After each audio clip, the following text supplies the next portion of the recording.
नमस्कार। Super India news TV में आपका स्वागत है। मैं हूं राजेश आर्य।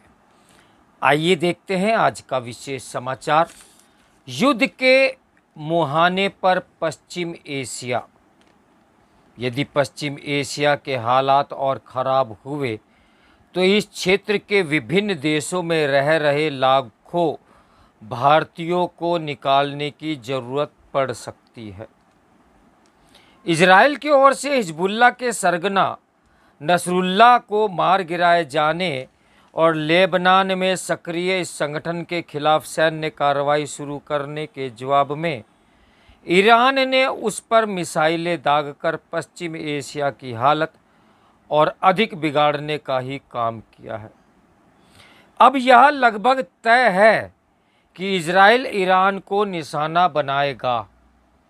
वह ईरान के परमाणु ठिकानों को भी नष्ट कर सकता है, क्योंकि ईरान की ओर से कहा जा रहा है कि वे इजराइल का नामो निशान मिटा देगा। इसकी भी प्रबल आशंका है कि इजराइल ईरान के तेल ठिकानों को निशाना बनाएगा। यदि ऐसा होता है तो कच्चे तेल के दाम बढ़ना तय है। इससे विश्व अर्थव्यवस्था पर बुरा असर पड़ेगा, जो पहले से ही रूस यूक्रेन युद्ध के कारण संकट का सामना कर रही है। यदि यहाँ के हालात खराब हुए तो इस क्षेत्र के विभिन्न देशों में रह रहे लाखों भारतीयों को निकालने की जरूरत पड़ सकती है। स्पष्ट है कि इससे भी भारत की समस्याएं बढ़ेगी ही।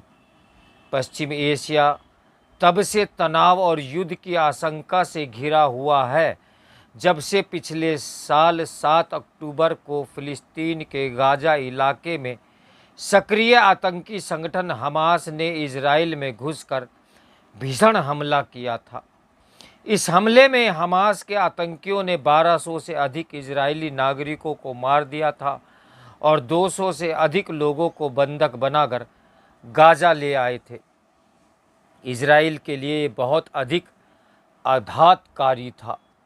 इजराइल ने हमास को सबक सिखाने के लिए गाजा में हमलों की झड़ी लगा दी। इन हमलों में हमास के तमाम आतंकियों के साथ आम नागरिक भी मारे जा रहे हैं। एक आंकड़े के अनुसार अब तक 40,000 से अधिक लोग मारे जा चुके हैं। गाजा में इजराइल के हमलों के दौरान ही लेबनान व के ईरान समर्थित संगठन हिजबुल्लाह ने भी इजरायली ठिकानों पर हमले करने शुरू कर दिए। इसके चलते इजराइल ने हिजबुल्लाह को भी निशाने पर ले लिया।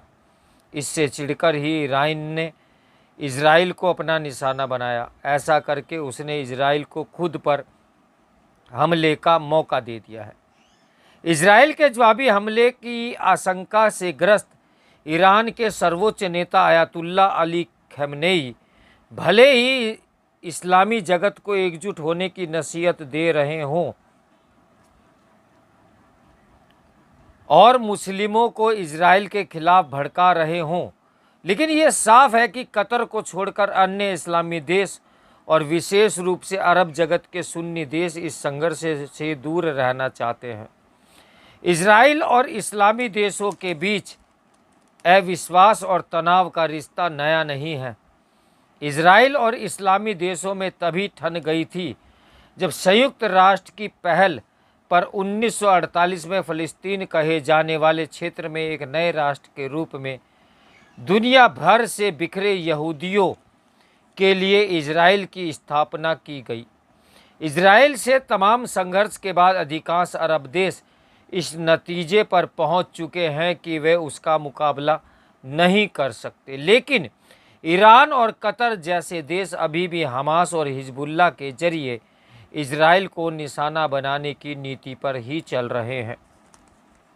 इजराइल और इस्लामी देशों के बीच तनाव और युद्ध के लंबे इतिहास के बीच इसकी अनदेखी नहीं की जा सकती कि अमेरिका और अन्य पश्चिमी देश हर हाल में इजराइल का साथ देना पसंद करते हैं। इन देशों ने पिछले 1 साल में इजराइल और हमास के बीच संघर्ष विराम के लिए तमाम प्रयत्न किए, लेकिन वे नाकाम रहे, क्योंकि हमास बंधकों को रिहा करने के लिए तैयार ही नहीं हुआ।